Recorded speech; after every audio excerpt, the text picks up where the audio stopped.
झन्डा चाहिँ अरूको देशको फहरिरहेको क्या। त्यो दिन आउनुभन्दा पहिला मेरो प्राण जाओस्, म हेर्न सक्दिनँ, त्यो दिन सक्दिनँ म।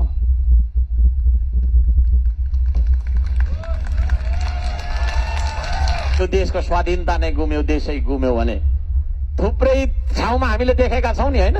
विकासको योजना देखाएर देशै लगिदिएको थाहा छ कि छैन हामीलाई? यतैतिर पनि छ, नाम नल्याउँ, होइन? त्यो खालको हामीलाई पनि चाहिएको हो। भोलिको दिनमा इटहरी चाहिँ छ, राम्रो इटहरी, होइन? 6 लेनको बाटो, चिल्लो इटहरी, तर झन्डा चाहिँ अरूको देशको फहरिरहेको क्या, है? म त त्यो दिन आउनुभन्दा पहिला मेरो प्राण जाओस्, म हेर्न सक्दिनँ, त्यो दिन सक्दिनँ म।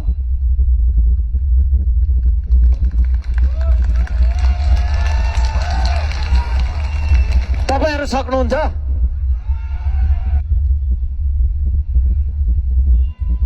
तपाईहरुलाई लाग्ला होइन, धेरैले मलाई खिचिटिउरी पनि गर्छन्, ए कति साह्रो विरोध गरेको, कति साह्रो कराएको।